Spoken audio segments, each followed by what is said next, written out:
अब हम चलते हैं देवियों और सज्जनों 11वें ज्योतिर्लिंग रामेश्वरम में। भगवान राम विचार करते हैं, प्यास लगी राम जी को, तो ध्यान आया आज मैंने शिव दर्शन नहीं किए हैं, समुद्र पार कैसे करेंगे, रावण को कैसे जीतेंगे। सेतु बनाया पर चढ़ने के पहले शिव जी की स्थापना की है और शिव जी प्रकट हुए। जिनको शंकर जी प्रिय हैं परंतु जो मेरे द्रोही हैं, वो जो शिव जी के द्रोही हैं, मेरे दास हैं, वो मनुष्य नरक में जाएंगे। दोनों का परस्पर प्रेम दिखाया। दुर्गुणों पर विजय प्राप्त होती है रामेश्वरम के दर्शन करने से। ये 11वें ज्योतिर्लिंग का फलश्रुति है। ये भी एक बात है। इसलिए मैं आपसे निवेदन करूंगा कि अब हम धीरे सारी कहानी के पीछे दुर्गुण, राक्षस और शिव कृपा, हर ज्योतिर्लिंग के पीछे हर ज्योतिर्लिंग एक ही बात कह रहा है, दुर्गुणों को दूर करो, दुर्गुणों को दूर करो। और दुर्गुण कोई बाहर नहीं, हमारे ही भीतर है, हमें इसकी व्यवस्था करना है। हम मनुष्य के शरीर में दुर्गुणों का केंद्र क्या है? मन, अंग्रेजी में जिसको आप लोग माइंड कहते हैं। तो मन पे काम करने के लिए ये सब रचा हुआ है। ये इतना सुंदर आयोजन जो हमारी शिव पुराण समिति ने किया है, इसके प्रत्येक सदस्य के लिए एक बार जोरदार ताली बजाइए। इस समिति ने बहुत सुंदर काम किया। मैं किसका नाम लूं और किसको भूलूं, लेकिन आप लोगों ने कमाल किया है, इतना सुंदर आयोजन किया। और आइए अब हम कथा में धीरे धीरे प्रवेश करेंगे समापन की ओर। तो अब हम 12वें ज्योतिर्लिंग की ओर चलते हैं। और देवियों और सज्जनों, 12वें ज्योतिर्लिंग का नाम है घृष्णेश्वर। ये जो घृष्णेश्वर है हैदराबाद राज्य में, आप जब दर्शन करने जाएं, दक्षिण की कथा है। एक सुधर्मा नाम का ब्राह्मण था। सुधर्मा की पत्नी का नाम था सुदेहा। दोनों को संतान नहीं थी। तो सुदेहा ने अपने पति से कहा कि मेरी एक बहन है घूष्मा, आप उससे विवाह कर लो तो कम से कम पुत्र तो हो जाएगा, संतान तो आएगी हमारे आंगन में। सुधर्मा ने अपनी पत्नी सुदेहा से कहा, आज तो तू तेरी बहन घूष्मा से मेरा विवाह करा रही है, लेकिन देखना कल तेरा डाह जाग जाएगा, कल कोई और घटना घटेगी। उसने कहा नहीं, ऐसा नहीं होगा। ऐसा हुआ, उनकी शादी हुई, उनके यहाँ संतान हुई, इसका डाह जागा। वो जो पुत्र हुआ वो बड़ा हुआ, उसका विवाह हुआ, इसका डाह और बढ़ता गया। एक दिन रात को उसने शयन कक्ष में ही अपनी बहन के बेटे को मार डाला। किसने? सुदेहा ने। वही मार डाला और शव को फेंक दिया तालाब के बाहर। घूष्मा, सबको पता लगा कहाँ चली गई। सुबह हाहाकार मच गई। संक्षेप में सुना रहा हूं मैं।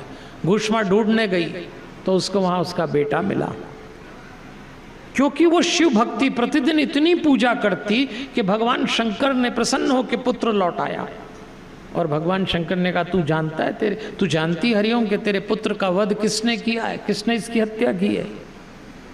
तो उसने कहा, मैं जानती हूँ, मेरी बहन ने की। तो तू बोल, मैं क्या दंड दूं? बोले, महाराज कोई दंड मत दीजिए, परिवार में अगर सदस्य अपराध हो जाए तो मैं तो कहूंगी दंड मत दीजिए, सद्बुद्धि प्रदान करिए, सद्बुद्धि, दंड मत दीजिए। हम भी यही कहते हैं। आज हमारे घर में कोई एक सदस्य कोई ऐसा काम करे तो भगवान के सामने कभी मत कहना उसके साथ है, ये कहना उसको सद्बुद्धि दे दो। महाराज आप ही दे सकते हो। भक्त कभी किसी का अहित नहीं चाहता। फलश्रुति है कि घृष्णेश्वर के दर्शन करने से मन का मैल दूर होता है, परिवार में संतानें अच्छी आती हैं और परिवार का वातावरण अच्छा हो जाता है। ये इसकी फलश्रुति है। इसलिए हम भी प्रयास करें हमारे परिवारों में परस्पर मलिनता जो पैदा हो जाती कई घटनाओं से ये मिट जाए। मिलित्वा च परस्परम, वो सब सुख को प्राप्त हुए। इसलिए देवियों और सज्जनों, अपने परिवार में खूब प्रयास, मैं तो कहता हूँ दूसरों की छोड़ो, आप तो कर ही सकते हैं ना, खुश रहें खुश रखें। ये सूत्र तो पकड़ सकते हैं, बड़ा आसान सूत्र है। रहना आसान है, रखना कठिन है, लेकिन ऐसा किया जा सकता है। देखो, मुझे जापान की एक कहानी याद आती है। जापान के राजा को पता लगा कि हमारे यहाँ एक परिवार ऐसा है जिसमें 85 मेंबर 85 मेंबर एक साथ एक चौके में भोजन करते हैं और रहते हैं। तो आश्चर्य हुआ, उसने बुलाया उस घर के एक बूढ़े को, बुला के पूछा कि आपके घर में 85 लोग एक साथ रहते हैं? हाँ।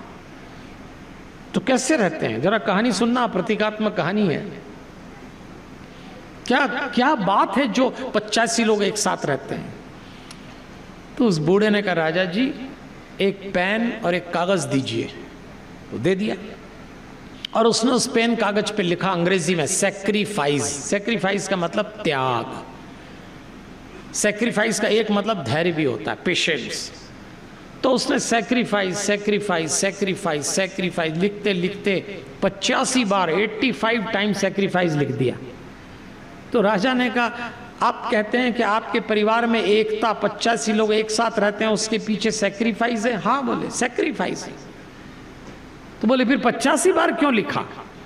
बोले इसीलिए लिखा कि 85 लोग जब 85 बार सैक्रिफाइस करते हैं, उस परिवार को कभी कोई तोड़ नहीं सकता है।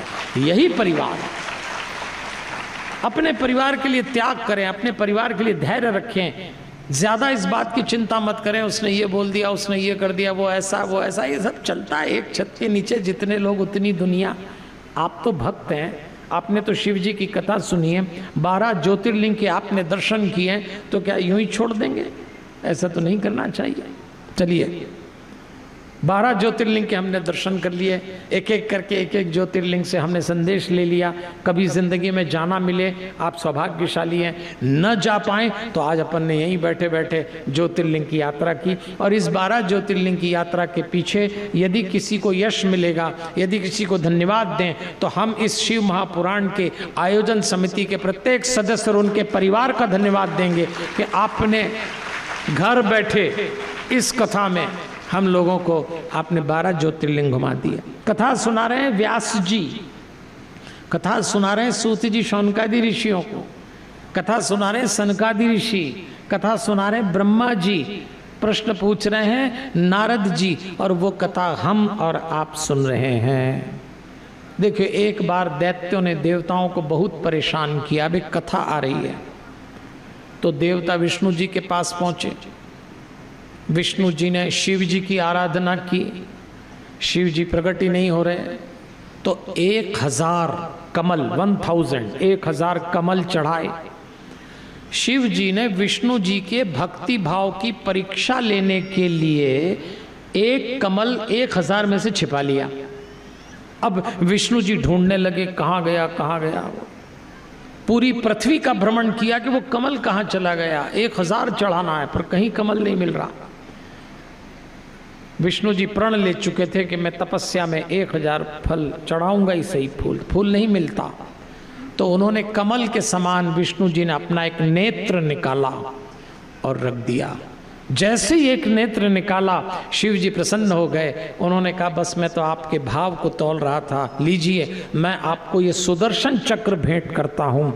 विष्णु जी ने जो 1000 नाम दिए, शिव सहस्त्र नाम स्तोत्र के नाम से शिव पुराण में उसका भी वर्णन आता है, फिर शिव जी के व्रतों का वर्णन आता है, फिर शिवरात्रि की चर्चा आती है। और देवियों और सज्जनों, धीरे धीरे हम कथा को समापन की ओर ले जाते हैं। आज कोटि रुद्र संहिता का समापन हो गया, कल उमा संहिता आएगी।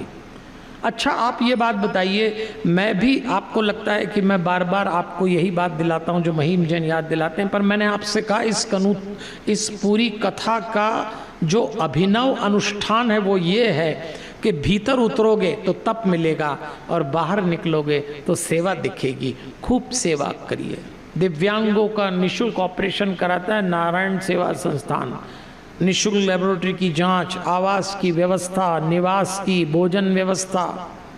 जो बच्चे चल नहीं सकते, जिनके पैर टेढ़े हैं, पोलियो है, जन्मजात दिव्यांगता है, ग्रस्त हैं, निर्धन हैं, निःशुल्क सेवा होती। कब कर पाएंगे, क्यों कर पाएंगे? आप सहयोग करेंगे तो आप देंगे।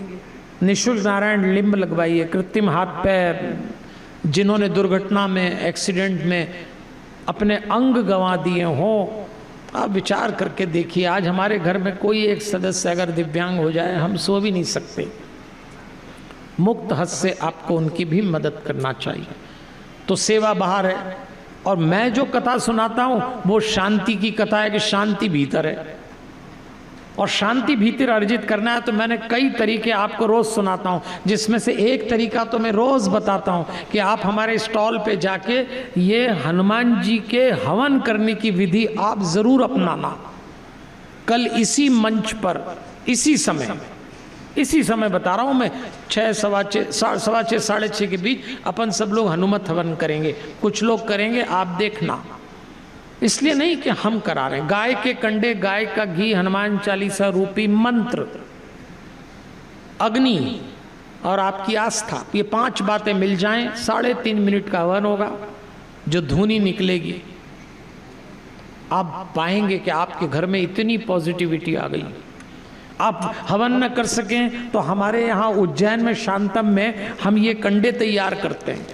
ये गाय के गोबर के बने हुए वो कंडे हैं जो हनुमान चालीसा को बोलते हुए अभिमंत्रित करके बनाए गए।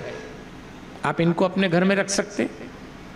2-2, 4-4 कंडे बच्चों के कमरे में, बेडरूम में, ड्राइंग रूम में, किसी पात्र में खुल के रख सकते हैं। हमसे जो लोग जुड़े हैं वो बहुत प्यारे हैं, वो कहते हैं हवन तो हो ही नहीं सकता, कंडे भी कौन रखे। तो ये हमारे यहाँ शांतम में अभिमंत्रित मालाएं गाय के कंडे से तैयार की गई, हनुमान चालीसा बोल के। आप ये माला पहन सकते हैं, हाथ में पहन सकते हैं, गले में पहन सकते हैं। मैं ऐसा क्यों कह रहा हूँ? मुझे कोई आपसे व्यापार तो करना नहीं है। जो भी आप राशि देंगे शांतम के संचालन में काम आती। हमारे आश्रम का नाम शांतम है। लेकिन मैं जानता हूँ केवल कथा सुनने से मनुष्य शांत नहीं होता। केवल कथा सुनना अच्छा लगता है, मैं आपको बोल रहा हूँ, आप सुन रहे हैं, लेकिन आप घर जाके शांत कैसे होंगे? मेरा विचार तो थोड़े दिन में ही भूल जाएंगे। अरे मेरी सूरत भी भूल जाओ। कई यजमान तो किसी नगर में हम कथा करते हैं, 7 दिन ऐसे हो जाते हैं कि अरे पंडित जी आप चले जाओगे तो हम भर्ती हो जाएंगे अस्पताल में। और कभी कभी ऐसा होता है कि अगले ही दिन हम फोन लगाते हैं कि हमारा बैग छूट गया, तो हमसे पूछते हैं कौन से वाले पंडित जी बोल रहे हो? अब बताओ, एक ही दिन में पंडित जी निपट जाते हैं। कोई कथा याद रहेगी आपको? इसलिए प्रयास करिए आपके घर में शांति उतारने के लिए हनुमान जी की मूर्ति जो अभिमंत्रित है, 7 चक्र लगे इसमें मनुष्य के।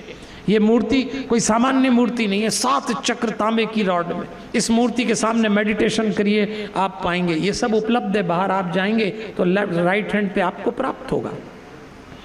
आप खुश रहें, खुश रखें। 12 ज्योतिर्लिंग करने का उद्देश्य ही है। और कल सुबह 10 बजे इसी कथा स्थल पर सामूहिक रुद्राभिषेक भी है। क्या बढ़िया व्यवस्थाएं हमारी समिति ने की है। मैं तो इनको देखता रहता हूँ, ये लोग बहुत प्यारे लोग हैं। कितनी तन्मयता से आप ही के नगर के, आप ही के परिवार के। जोरदार ताली बजाइए इस समिति के लिए, कितना सुंदर आयोजन किया है। और देवियों और सज्जनों, मैंने आपको 12 ज्योतिर्लिंग का इतिहास सुना दिया। मैं कहूँगा हर ज्योतिर्लिंग संदेश दे रहा है, प्रेम पूर्ण हो जाओ, सद्गुणों से भर जाओ, दुर्गुणों का विनाश करो, खुश रहो, खुश रखो। आइए इस छोटे से भजन के साथ कथा की पूर्णाहुति पे चलेंगे। हमारे साथ इस भजन को प्रेम से गाइएगा। आइए।